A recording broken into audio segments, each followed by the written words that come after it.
Hi everyone, আসসালামু আলাইকুম। আমার আরেকটা মিনি ব্লগে তোমাদের সবাইকে স্বাগত জানাই। আশা করছি তোমাদের রোজা খুব ভালো কাটছে। আমাদের রোজা খুব ভালো কাটছে। সকালবেলায় চলে এসেছে হচ্ছে মিস্ত্রি, আর এখনও পুরোপুরি কাজ শেষ হয়নি, টুকিটাকি করে কাজ আছে, এখনও শেষ হয়নি, আরও কদিন লাগবে জানি না।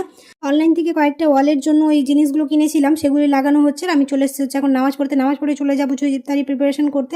প্রথমে আমি শরবতটা বানিয়ে নিচ্ছি। আজ খুবই সিম্পল সাদামাটাভাবে শরবত বানাবো, যেহেতু প্রতিদিনই গ্লুকন্ডি বা রুয়াবজা দিয়ে বানাই। আর শুধু একটুখানি লেবু আর জলজিরা দিয়ে বানাবো, কারণ হাতে একটুও সময় নেই। শরবত বানিয়ে একটুখানি ফ্রিজে রেখে দেবো, তাহলে ঠান্ডা ঠান্ডা থাকবে আর কাজটা এগিয়ে থাকবে। তার জন্য শরবত বানিয়ে আমি চলে যাবো হচ্ছে ওপরে।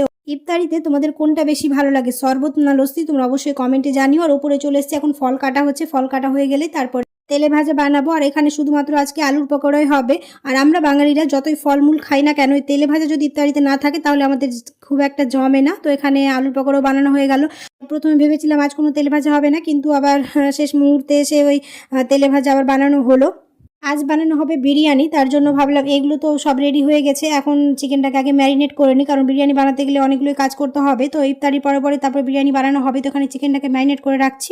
রোজা বলো আর এমনি দিন বলো, আমরা বাঙালিরা বরাবরই বিরিয়ানি খেতে পছন্দ করি। আশা করছি আমার আজকের মিনি ব্লগ তোমাদের ভালো লেগেছে। যদি ভালো লেগে থাকে তাহলে অবশ্যই চ্যানেলকে সাবস্ক্রাইব করে দিও, পাশে থাকা বেল আইকনটাকে প্রেস করতে একদমই ভুলো না। এর পুরো ভিডিও আমার চ্যানেলে খুব তাড়াতাড়ি আসবে, তো অবশ্যই আমার চ্যানেলে চোখ রেখো। আর ডিনারে আছে হচ্ছে বিরিয়ানি, রায়তা, পাপড়। দেখা হবে খুব তাড়াতাড়ি নতুন একটি মিনি ব্লগে। সবাই খুব ভালো থাকবে। আল্লাহ হাফেজ।